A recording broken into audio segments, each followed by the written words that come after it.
Hi everyone, it's Coach Fred here, extending our knowledge into polynomial equations. I know you're so excited. But today what we're going to be doing is we're going to be finding ways to find roots when things aren't factorable for polynomials. But as a reminder, we want to be able to find all the roots, whether they're real or imaginary. And so I want to remind you that there's also some other ways we can call roots. We can call them solutions. We can call them zeros. And remember, they usually, not always, they can represent the x-intercepts. Remember, when I find the roots, if they're imaginary, it can't represent the x-intercept because imaginary roots won't cross the x-axis. All right, so we found in earlier sections, actually it should say 4(2) to 4(4), we found solutions by factoring, right? We were able to factor the sum and difference of cubes or quadratic form or even just a quadratic. But sometimes it got a little hairy in terms of the algebra, okay? So today what we're going to be learning about is a theorem that allows us to find possible roots. Unfortunately, they're just possible roots, and we're going to have to do some work to find them, the real roots, or the actual roots. All right, so let's talk about the rational root theorem. First of all, in order to talk about the rational root theorem, I think it's important for us to talk about what a rational number is. So a number that can be written in the form p over q, where p and q are both integers, is a rational number. Some examples of a rational number are like 1/2, -7, 232 over 100. Those are all rational numbers because I can write them as a fraction. Irrational numbers work out to be non-terminating, non-repeating decimals. Any square root that's like not a perfect square, like square root of 2, square root of 3, square root of 5, and so on. You know pi is an irrational number. Again, a non-terminating, non-repeating decimal. So I'm not talking about numbers like 2/3 or 1/3. Remember, 2/3 is actually 0.6 repeating. It's a repeating decimal. That makes it rational. I can write it as a fraction. All right, so first let's review a way to find a rational zero. You've been spending time in Algebra 1 and Algebra 2 finding rational zeros by factoring. All right, so if I wanted to factor this polynomial or this quadratic, I would factor it. So we'd get x plus 5 times x plus 5x minus 2 equals 0. We'd use the zero product property, set each factor equal to 0, and find that it has two roots, -5 and 2. Again, these are the factors, these are the zeros, and so that's important. But what happens if it's not so pretty and not so nice? Like this example. It says find a rational zero. So it means find the zeros, find the roots, find the solutions, possibly those x-intercepts.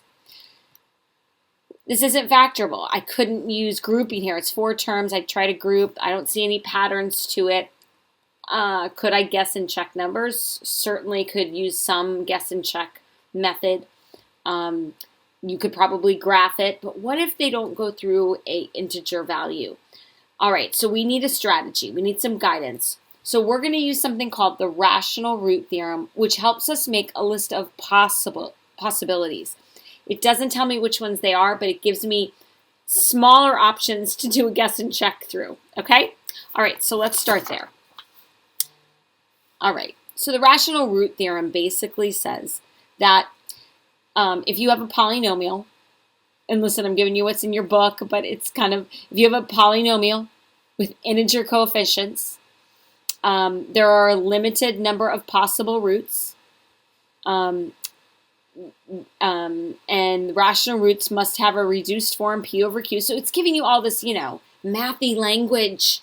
And it's all great, and this is all true, but let's translate it into Algebra 2 student language, okay? So if I have a polynomial equation, which we've identified at this point, a rational root of our polynomial will be a factor of the constant term over a factor of the leading coefficient. That's what it translates to, okay? So let's try, and I'll walk you through an example. Here's that example we just looked at. It says, use the rational root theorem to list all the possible rational roots. All right, so the p is a factor of the constant term. So our p is always going to be our constant term, And as long as it's written in standard form, our Q is going to be our leading coefficient term. Okay, so the factor of the leading coefficient. So we're going to write down all the possible factors of P and Q. And then we have to look at both the positive and negative values of those. So here's what I mean. Okay, my factors of P are 1 and 2. My factors of 15 are 1 and 15, and then 3 and 5. Okay? And I need to look at the plus and minus version of each one of these. Okay, so if I do that, that's going to tell me that one of my roots could be 1 over 1. So plus or minus 1 over 1 is 1. Plus or minus 1 over 3. Plus or minus 1 over 5. Plus or minus 1 over 15. It also could be plus or minus 2 over 1, which is 2. Plus or minus 2 over 3. Plus or minus 2 over 5. And plus or minus 2 over 15. So the factors of the constant over the leading coefficient are possible roots. I want you to really think about why that is, but we're going to look at it, what we could do here. So now we've got all these factors, and we want to test one. Which one would we test? Well, I'm guessing that you'd probably want to test 1 or 2, right? You're not going to really want to test with either synthetic or long division 1/3 or 1/5 or 1/15. All right, so we're going to test them. And what we would do is we would use long or synthetic division. All right, so how about we use 1? I'll test 1, put it in the box. 15, -32, 3, and 2. I'd bring down the 15. Ooh, I didn't give you a ton of room here. I'd multiply. I'd add down. That would give me -17. I can see already this isn't going to work, right? This is going to give me -14, and then, so it's not going to work. So 1 isn't a possible root. I might go on at this point. That's the process we go through, okay? Now we're going to go through a little bit of an easier numbers to work with. Now, I might have chosen to actually grab my calculator, graph the function, and see if I can see any of these possible roots that are actually going through one of the whole numbers. That might be a way for me to pick one to test. All right, so let's look at this next example. It says refer to the equation x cubed plus x squared minus 3x minus 3 equals 0. All right, so we want to list all the possible rational roots, okay? We want to list all the possible rational roots. All right, how are we going to do that? So we've got our P, we've got our Q. We're going to list out all our factors. So P over Q, plus and minus. Our factors of P are 1 and 3. Our factors of Q are just 1. So my possible rational roots are plus or minus 1 over 1, which is 1, and plus or minus 3 over 1, which is 3. Really great. Now, I could grab my calculator, plug this in, and see if any of them are crossing the x-axis through an integer value. And I was looking at this, I was like, I guessed and checked a little bit. I was like, well, -1 cubed is -1, -1 squared is 1. So those are opposites. That's going to go to 0. And if I put a -1 in here, it's going to make it a +3. So I decided to test -1. So I'm going to use synthetic division to verify if it's a 0, okay? All right, so I'm going to take all my coefficients, 1, 1, -3, -3, and I'm going to do the synthetic division. All right, so I bring down the 1. That's going to give me -1. That's going to give me 0.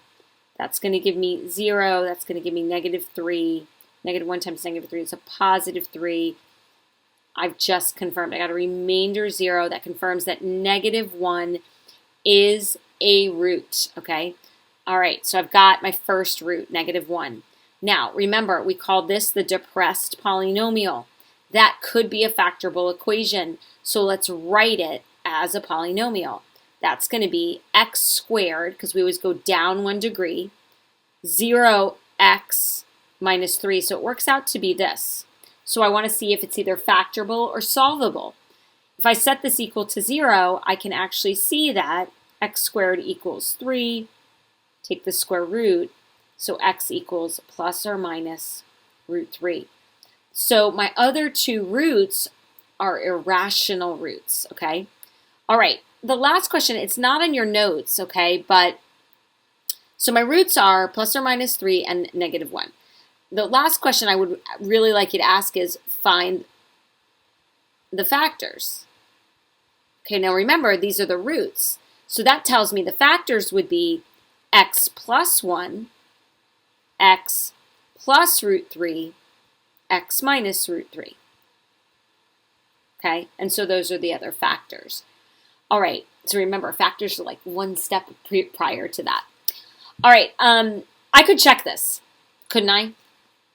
I could check to see if I multiplied that out, if it gave me x cubed plus x squared minus 3x minus 3. So I'm going to prove it to you.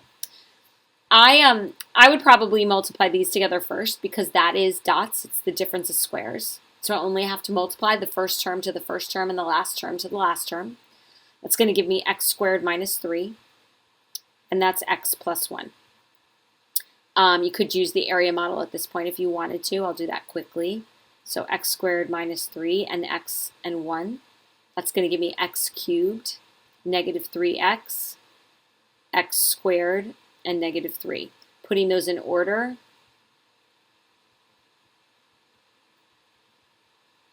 and looky there. There's my original polynomial. All right, so my suggestion to you is for you to go on to the next page. Try it. Okay? Try it. Find all the possible rational roots. Use synthetic division to find the, or long division. You could use long division as well to find the remaining roots. And then you know what? Check yourself. Check yourself by multiplying it out to see if it gives you the original equation. All right, guys, that's it for today. Have a great day.